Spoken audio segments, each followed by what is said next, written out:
Welcome back to the channel. It's Johnny at the Pilot the Garage. It's been probably almost a year now, 9 months I've uploaded a video. So I stopped putting videos up because it was very time consuming with my normal job and then trying to do this, and I was trying to get this guy ready for Carlisle's Performance and Style here in 60 days, 59 days. Really close. I have to build the exhaust jet and a handful of like the gauge cluster. That's basically it. I mean, if it starts up, it runs, tires move. Well, I gotta get wheels and tires for it. But I have 60 days to do that and get it done, ready for Carlisle. Um, the Mini Cooper with the turbo on it, that project has been pushed back. I mean, it runs, it drives, it's inspected. I've been driving it. We drove it to Carlisle last year. The only hiccup is the Bytetronics software or ECU, or right, software, whatever you want to call it, is just it's poor. It doesn't work the way it should. I'm using a R50 ECU with the Bytetronics, and the way that I understand it, the R50 and R53 have different memory points of where the fuel maps and stuff are, and it sucks. And you can make an adjustment and it doesn't do anything, and then you can make an adjustment somewhere else and it basically puts the car in limp mode. That software is just not worth it. So a fellow mini person from Pennsylvania, his name's Dave Billings. If he wants his name off of here, he can tell me and I can edit the video. But he's a big mini person. They do lifted minis and stuff. He sold me a micro squirt ECU and an iron harness that he was going to use for his build, but he went with a Honda engine instead of what I'm doing. So after this is done and we go down to Style and Performance, I'll more than likely pull the Mini back in, and then you have to wire the whole ECU into the car, which is a whole big. I don't have time to do it between now and Carlisle to get both cars ready for it. But that's a game plan to do that. So then I can actually push the car past 7 pounds of boost and safely do it and drive it the way it should be without putting everything into limp mode. I've had a bunch of questions with the Mini, and I figured I should just do a video and try to answer as many questions as possible real quick. Try to keep this as short as possible. We have people that have R50s, which is the non-supercharged Mini. I forget the years now, but whatever. It's an R50. There's R50, R52, and R53. R50 and R52 are the non-supercharged, and then the R53 is the supercharged, which has the S designation to it. So the R53, which has a supercharger already connected to it, has lower compression for the boost. The R50, which is what most of us have, and basically if your car doesn't have a supercharger on it, and from factory if it doesn't have the hood scoop on it, then more than likely you have the R50 with the, I think it's a W10 is the designation for the engines. It has higher compression. So, from experience, I will tell you this much. If you put a turbo or even a supercharger onto an R50, you will blow it up unless you take a whole bunch of precautions. There's another green car in town that we put a turbo on. It's an R50. He's still completely R50, so he's R50 block, 5-speed, the R50 ECU. We put the Bytetronics on it, and we got it. He's running it, it's driving it, and he hasn't blown it up yet. Well, this time. He blew it up the first time because he decided to push the RPMs to the limit. The car wasn't completely tuned correctly, and he actually blew a hole in his block. My car, which was the red one that's usually in my videos here, it's R50. We built the turbo kit on it, put it on, and I did not have a boost controller at the time. I just basically had whatever the wastegate was. Come to find out, wastegate was at 14 pounds. That's not good. I made it from first. I pulled out of here, made it to the main road. I went from first gear to second gear and lost all power in the car. We had to limp it back. Come to find out, I actually broke the corner of one of my pistons off. It just sheared it completely off. So I went to it's called John As You Pull It. It's one of the local you pull it places, like a junkyard. We found an R53 that was missing a whole bunch of parts off of it. Supercharger was missing. It was a mess. So we pulled the motor and transmission out of it.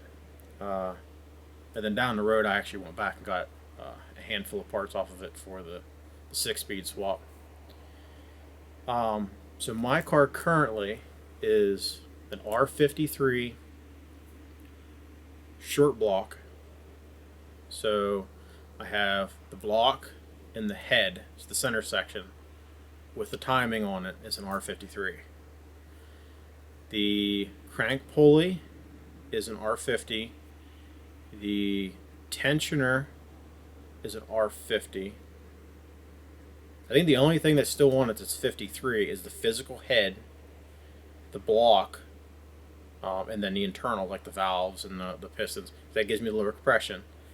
It has the R50 or 53 oil pan is the same. We drill and tap them for our turbo kits.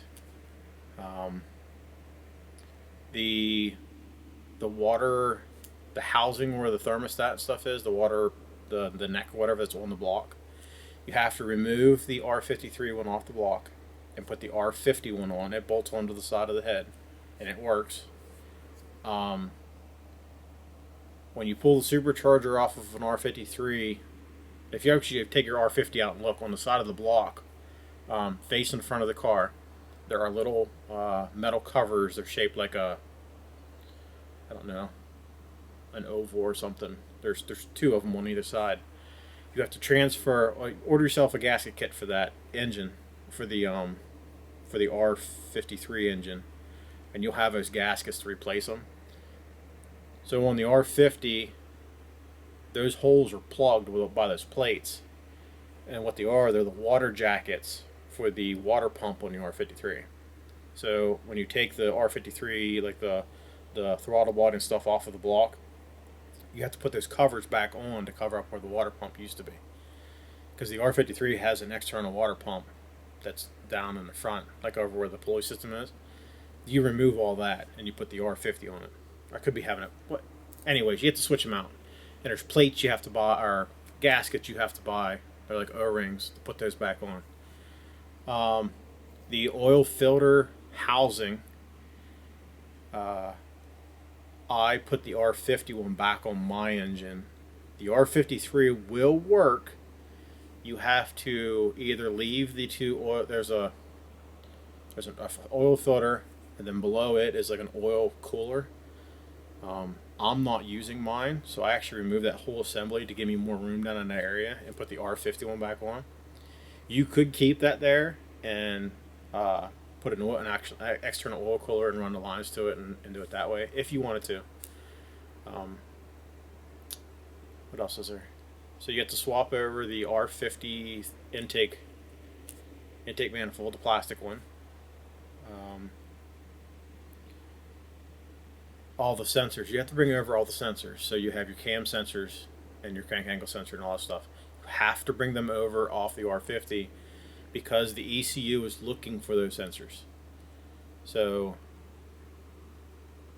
and doing all this and putting the car back together without the turbo. So if you're just running a R50 with an R53 short block with all the R50 accessories on it, your car technically will run, but it'll run like garbage. With the lower compression and the bigger valves in the head, it's too much air for the engine and not enough fuel. So your car will run. It won't have any power. It'll feel like doggish, and that's why. So you need, if you're going to go down that route, you have to put some type of induction on it. Whether, like I said, you leave the R53 supercharger on it, or you put the like one of our turbo kits on it. So the question was, could you swap over an R53 without? Could you put an R53 engine in it, move all the accessories over, and the car would run? Technically, yes. Ill-advised. I wouldn't do it, unless you're just like putting around, just moving the car around. But as a daily driver, I would not do it. You will put carbon in the engine, and you'll blow it up. That's what'll happen. The other question is, people want a list of everything I've done to make my turbo kits. I mean, I can give you a real quick idea what you need to do, like a real quick rundown. But at the end of the day, I sell them as kits. So for me to give you the list of all the parts I buy, and for you to go out and buy it yourself, that kind of defeats the purpose of me doing the research, doing the work, putting all the effort into it. If you're interested in buying parts of the kit, I will more than gladly sit down and figure them out and figure out the cost and sell you just the pieces if you want to build your own. I'm all for that. I mean, that saves me labor, and it saves you money. So usually the way that the simplest way to put this, you need to pull the exhaust manifold off the R50, and you have to bolt on a turbo manifold, whether it's one of mine. I mean, I have one started. This is one of the ones I've started. Mine are 3/8 steel flanges. Actually had the holes. What I do is I weld around the outside, I weld around the inside, and then I take a deburring tool and I slope this in so this is a smooth transition. This is Schedule 40 pipe. This pipe is super thick. It's all but an 1/8 inch thick, so you are not going to break this pipe or this flange. You're not going to break it. You're not going to crack it. There's no way. I mean, it's not cheap. It's not a cheaply made manifold. The way that I build them, I build log style like this. I'll bolt this back to the engine. I will drill a hole on the side closest to the driver's side, which is over here. It's usually between these two runners. I'll put a cone, there's a cone reducer.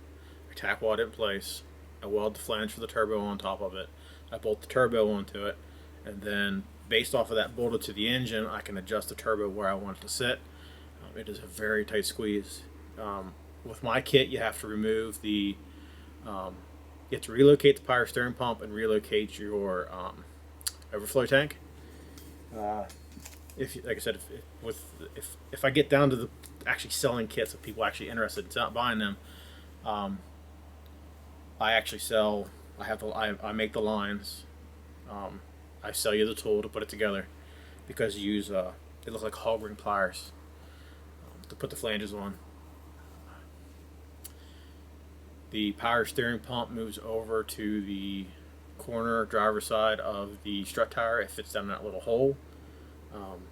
My car, my overflow tank is sitting right beside where the water neck is, like where we put the antifreeze in. It sits beside it. I welded a tab to my charge pipe, and it bolts to it. That one you just reuse a line. The other one I actually sell the 6AN steel braided lines with the hog rings and the pliers. It's not fun because you have to get it down to the power steering pump.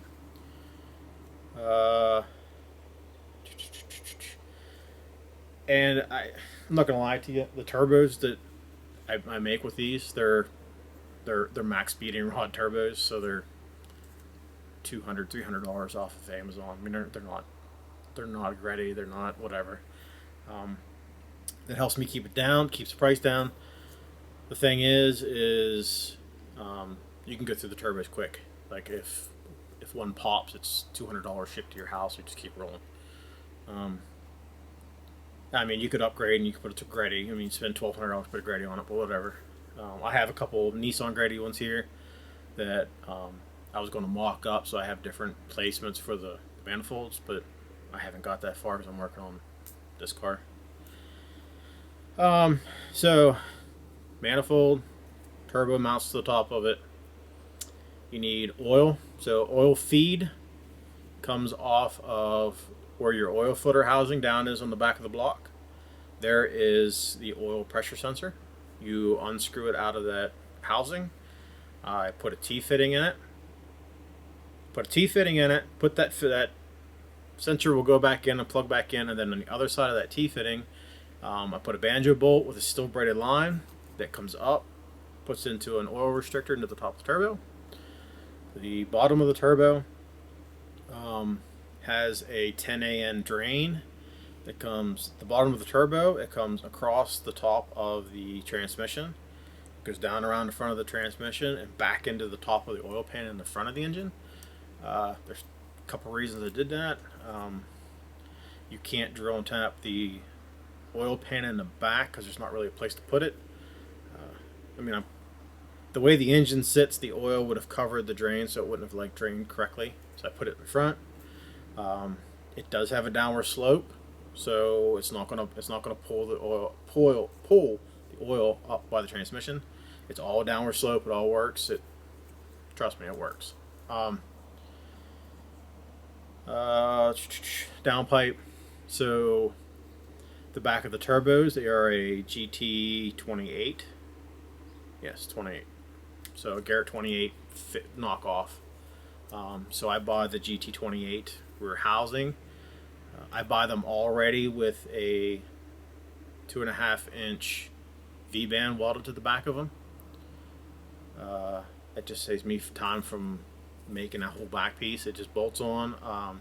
I buy the gaskets. I buy new ones. I buy them by the 20 of them at a time. They're not expensive. Downpipe is 2.5 inches. So it's V-band. It does 290s in a certain direction. It comes down and it drops down. It follows the tunnel like where the oil exhaust is. I keep it close to the a little closer to the firewall than it should. Well, not that it should, but I keep it closer to the firewall for reasons. It goes down, and the way I do mine is, because I do all my cars here, I do the install. So for me, I always come down, and then because every car that we've done so far has had a different exhaust on it, so there are different flanges. Not one of them's been stock, so honestly, I don't even know what a stock exhaust flange looks like anymore because I've never seen one. Mine are all like slip-ons or whatnot. So I've made my downpipes. So the 2 or 3 that I've made, I come down, and what I do is I just leave them long, so then you can either weld a V-band on the end of them. My car has a V-band on it on one side and the V-band on the other, and then it reduces. And then I actually have a factory exhaust, like an aftermarket that has just a pipe. That's what I used. It just keeps my car quiet. I'm getting too old for this, so I'm not really big into the loud. Now the other kid, he has a loud exhaust. I think it's 2.5, 3 inch out the back. It's a nice car. But if I sell the kit, that's usually how I'll do it. I'll just keep it long, and then you can buy the reducers to get it into your exhaust. I do drill and weld in the O2 bung, as well as a secondary bung for a air fuel gauge, which you'll need. So you need an air fuel gauge. Then you'll need, we are currently using aftermarket wastegates. So the stock wastegates run 10 to 14 pounds, and it's max beating rods, so the wastegates creep. I mean, they're cheap, they're junk. So we buy aftermarket ones. I think they're like $125, $130. And then we usually put if we're putting it on an R50 without a tune, just to drive it, we put a 5-pound spring in it, so you can't build above 5 pounds of boost. We have great results with that. Our cars run, it just works. Unless you run the high RPMs, but they just work. So I've been using a turbo blanket on mine. You can buy a cheap turbo blanket off Amazon for $20-$30. They just work. Whatever. You do have to cut if you're looking at the back of the engine, there is a piece of plastic going around the back that kicks out on the passenger side. You do have to notch that with my kit because of the way the downpipe goes down around. So you'll cut a big chunk of that plastic out, and then the way that I've done it is I take a piece of 18 gauge sheet metal and I cut it. It does like a little stepper so it actually moves that plastic like back in because there's nothing behind it. It moves it back in, and the four bolt holes that used to hold the power steering and the overflow tank, I use those holes to bolt that plate on, so it kicks it. So instead of it kicking out from the firewall like this, it actually hugs the firewall and then kicks out real close and then follows the plastic. That keeps the heat from going into the firewall. And then what I've done in our cars is I buy that gold heat tape, and we put that heat tape on it to keep the heat from transitioning into the car, which is not a problem. I don't have any issues with heat transferring in the car. So that gives you the exhaust side, it gives you the oil, charge side. So the charge side of the turbo, I am not using an intercooler. I am directly pushing the air into the engine, which is a big no-no. But we're running 7 pounds, 5 pounds of boost. We're not going to hurt our cars. I mean, we're not beating on them. They're toys. I mean, I use mine to go to the gym, come back. I don't beat on my cars, none of them. So I can make the charge pipes longer. So my charge pipe is basically, it's only like this long. It comes out of the turbo, does a 90 basically, comes out, does another 90 right into the intake. I got a blow-off valve, an HKS blow-off valve in the front of it. Don't cheat. Don't cheap out on blow-off valves or wastegates. Don't do it, because if you do it, you're going to regret it later. So my blow-off valve, I bought a used one. It was like 60 bucks. Like I said, if I sell them in the kit, there'll be an actual legit blow-off valve. I'll actually weld a stainless steel flange. Everything's stainless steel. I use 3 or 4 stainless steel, so everything will be stainless steel flanges, stainless steel V-bands, stainless steel pipe. Everything's stainless steel. The only thing it's not stainless steel is this flange. It's just regular steel. Those wastegates, they range from $80 to $400 depending on what variation we go with. If they're only running 5 pounds, you can go the cheap route. You can actually put an eBay one on for like the $80 ones. They're not the cheap ones, but they work. They're not going to let your car blow up if you pipe them right. Yeah, that's basically it. I mean, we're pretty good. We can turbo one of these things in a day. Tear it all down, rebuild it, put it back together. There is a gentleman that puts K-Series Hondas into the Minis, and I watched one of his videos. It was actually pretty neat because he actually removed the plastic in the back of the engine bay. He actually removed that, and that's how he runs the wires into the cab for like your 2 cents or whatnot. I did not do that. I ran mine through the floor, right beside like where your pedals are at. I drilled a hole, put a bung, and ran my wires through. That's how I did mine. You have to relocate your battery. So we put our batteries in our trunk where the spare tire is supposed to be. Well, that's where he put his. Mine's sitting on top of where the spare tire is supposed to be. It is 0.4 wire that we run. I put the lugs on the end of it. It runs from the starter.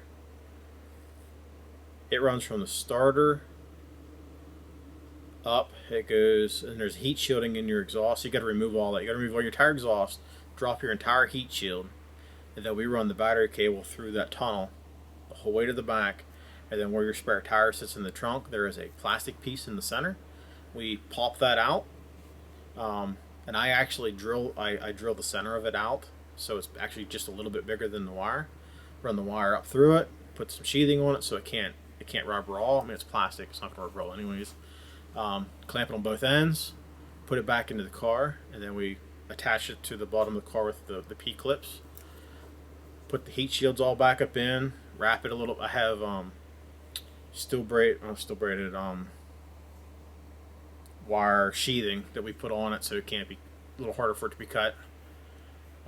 So lug on the front, and then in the back where that goes to the battery, I actually take the factory positive terminal.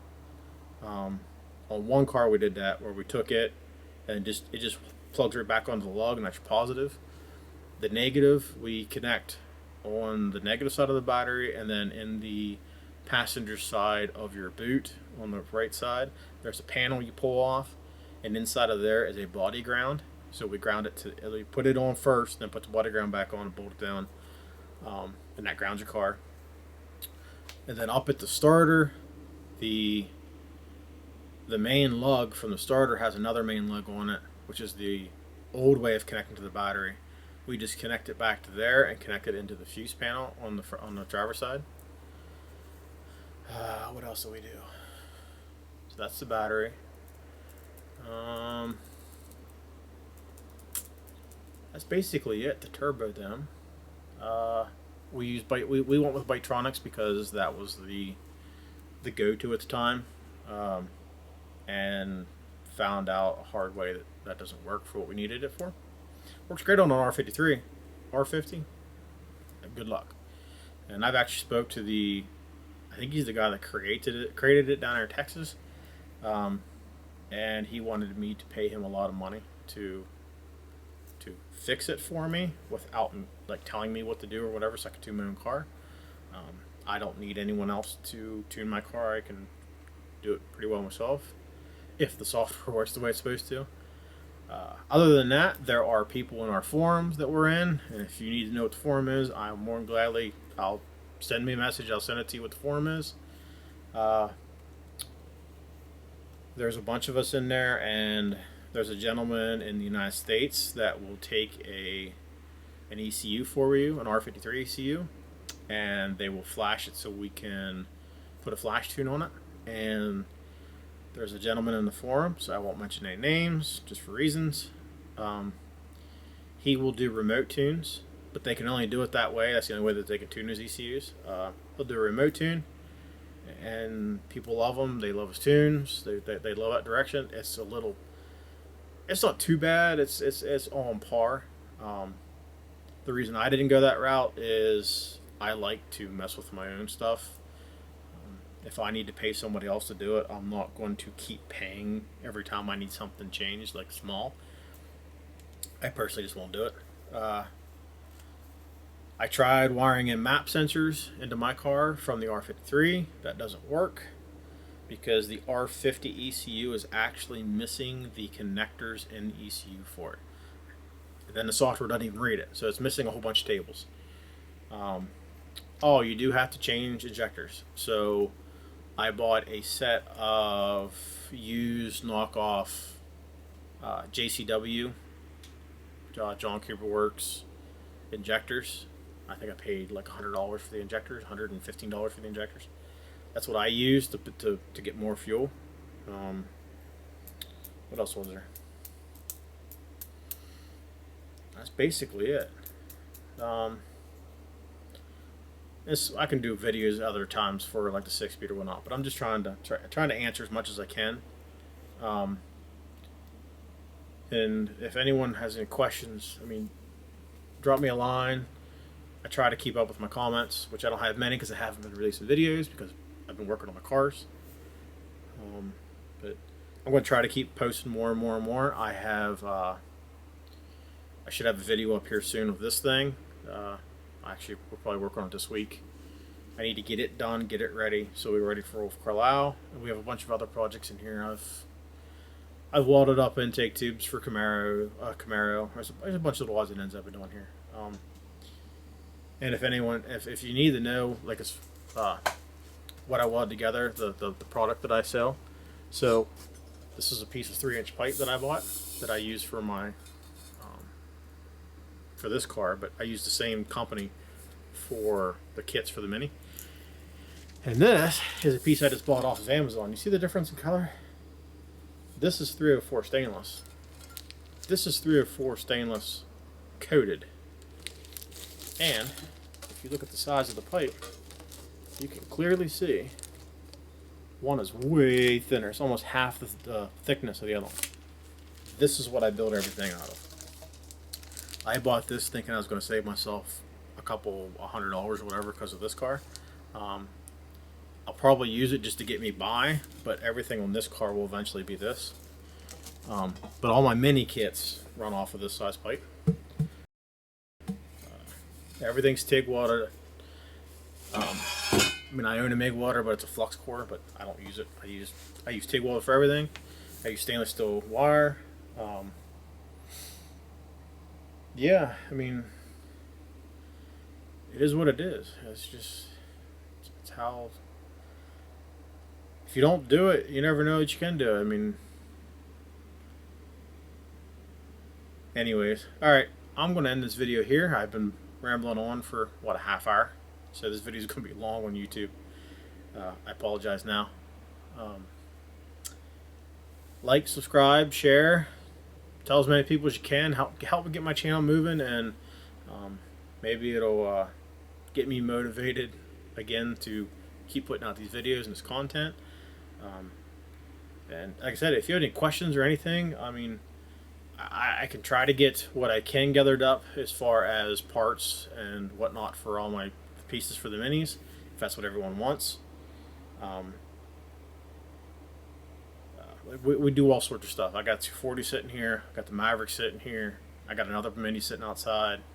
I mean, we have projects everywhere. I have another a 95 or a 2004 Mustang coming here, hopefully in the next month or two. Got a bunch of work coming with it. Got an ECU going in it. Got he's getting a new torque converter. I mean, we have all sorts of content that can be coming up soon. But like I said, like, subscribe, share if you like my content. If not, thank you for at least making it 30 seconds into my video if you made it anywhere. But thank you, I appreciate it. Have a wonderful day.